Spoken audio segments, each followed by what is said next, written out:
नमस्कार,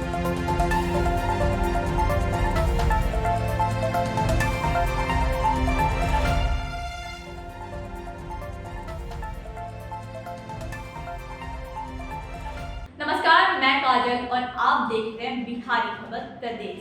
मस्जिद पर हमले के 2 साल पूरे होने पर जेनिसा आर्डन का संदेश।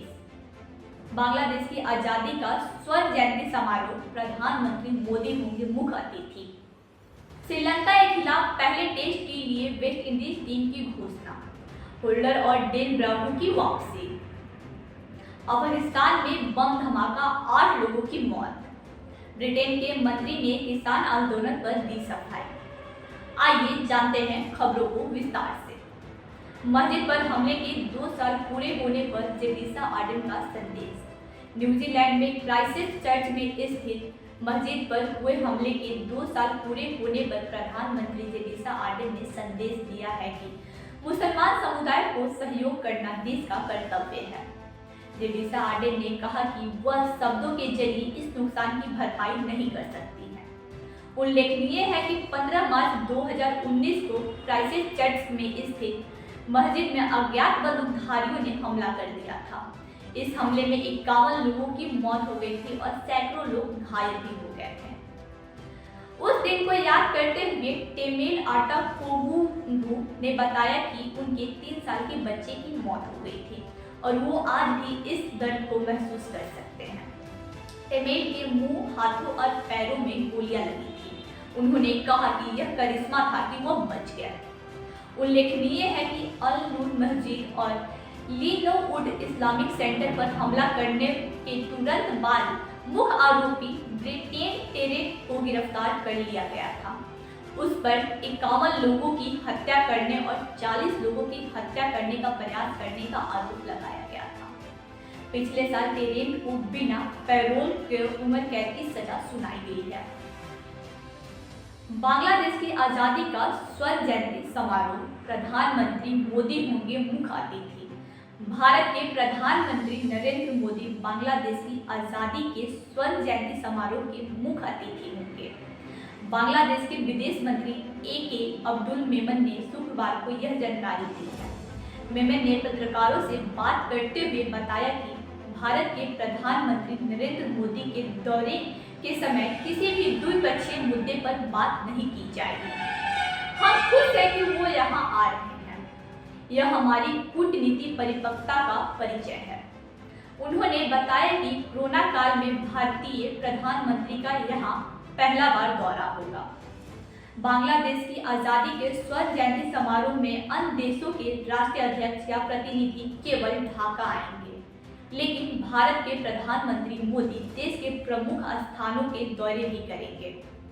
सरकारी सूत्रों के अनुसार प्रधानमंत्री मोदी 26 मार्च को ढाका जाएंगे।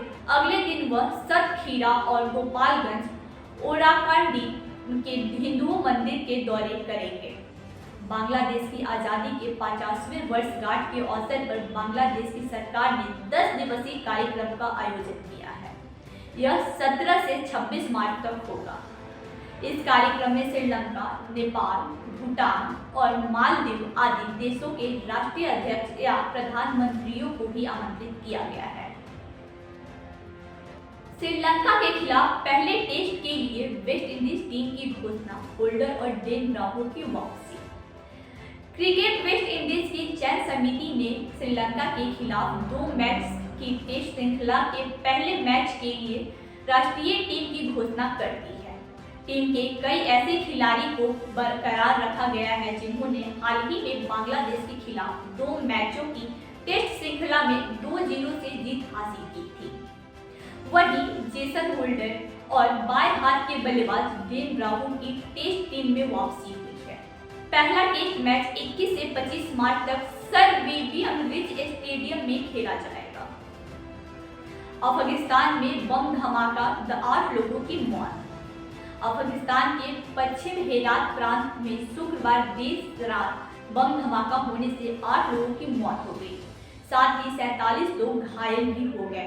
प्रांतीय अस्पताल के प्रवक्ता रफीक सरजाई ने बताया कि इस धमाके के कारण 14 घर भी नष्ट हो गए हैं। साथ ही मरने वालों की संख्या में बढ़ोतरी हो सकती है क्योंकि गंभीर रूप से घायल लोगों की हालत नाजुक है। अंतर्राष्ट्रीय मंत्रालय के प्रवक्ता तारिक आरियान ने बताया कि मरने वाले में एक सैनिक अफगान सुरक्षा बल का सदस्य था। साथ ही 11 लोग घायल भी हुए हैं, जबकि बाकी बचे नागरिकों में महिलाएं, बच्चे और आम नागरिक शामिल हैं। हालांकि किसी भी संगठन ने अभी तक इन मामलों की जिम्मेदारी नहीं ली है। ब्रिटेन के मंत्री ने किसान आंदोलन पर दी सफाई। कृषि सुधार बिल और किसान आंदोलन पर ब्रिटेन ने एक बार फिर से सफाई देते हुए कहा कि यह भारत का आंतरिक मामला है। यह बयान ब्रिटेन के मंत्री मॉडल तारिक अहमद ने भारत दौरे से पहले दिया है। मंत्री ने कहा कि कृषि कानून को लेकर किसानों का विरोध प्रदर्शन भारत की लोकतांत्रिक व्यवस्था का हिस्सा है। आगे की खबरों के लिए जुड़े रहें हमारे YouTube चैनल और Facebook पेज से। धन्यवाद।